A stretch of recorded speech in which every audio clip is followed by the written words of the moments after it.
کہ بتوں کی پوجا کرنے والوں سے ہمارا کوئی رشتہ ہی نہیں، وہ یہودی ہیں۔ وہ پوری دنیا میں اپنے آپ کے متعلق یہ عقیدہ رکھتے ہیں کہ اللہ نے ہم کو ایک خاص مٹی سے بنایا اور سارے انسانوں کو کچرے سے بنایا، ساری دنیا کو کچرے سے اور جانوروں کے فضلے سے بنایا اور ان کو ایک خاص جنت کی مٹی سے بنایا۔ اور قرآن میں یہ ذکر موجود ہے، اللہ فرماتا ہے وقالت الیہود نحن ابناء اللہ واحباؤہ، اے محبوب یہ یہودی کہتے ہیں ہم اللہ کے بیٹے ہیں اور اللہ کے محبوب ہیں۔ رب فرماتا ہے اے محبوب ان سے کہہ دیں اگر تم اللہ کے بیٹے اور اللہ کے محبوب ہو تو مرنے کی تمنا کرو کیونکہ اللہ سے مل جائے۔ لیکن اللہ فرماتا ہے وَلَن يَتَمَنَّوْهُ أَبَدًا، وہ موت کی ہرگز تمنا نہیں کرتے۔ یہودیوں کے ہاں جینے کی ہوس بہت ہے، اور قرآن کہتا ہے لَوْ يُعَمَّرُ أَلْفَ سَنَةٍ، اگر ان کو 1000 سال کی زندگی بھی دی جائے تب بھی وہ مرنا نہیں چاہتے۔ یہودی مرنا نہیں چاہتے۔ یہی تو بات ہے میرے عزیزوں، دنیا میں اور ہم میں فرق یہ ہے وہ کہتے تو ہیں ہم اللہ کے بیٹے اللہ کے محبوب لیکن مرنا نہیں چاہتے۔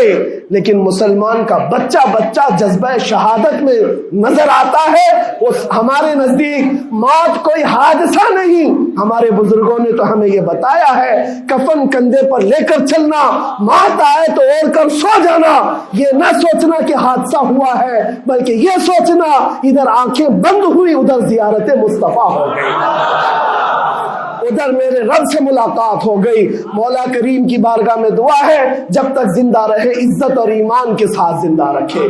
مولا غریب فلسطینیوں پر تو رحم فرما، مظلوم فلسطینیوں کو آزاد فرما۔ اے کریم ارحم الراحمین، تو نے فرمایا جب بندہ مجھے مصیبت میں پکارتا ہے میں اس کی پکار کو سنتا ہوں۔ اے مولا آج فلسطینیوں سے زیادہ کون مظلوم ہے، ان سے زیادہ کون مصیبت میں ہے اور تجھ سے زیادہ کون رحم کرنے والا ہے۔ اے مالک و مولا ان پر رحم کی بارشیں فرما، اے اللہ ان پر رحم کی بارشیں فرما اور ظالم طاقتوں کو فنا فرما دے، ان کو نیست و نابود فرما، ان کو کیفر کردار تک پہنچا، اسلام و سنیت کا بول بالا فرما، کفر و شرک کا منہ کالا فرما۔ وصلی اللہ تعالی علی خیر خلقہ محمد وآلہ واصحابہ اجمعین برحمتک یا ارحم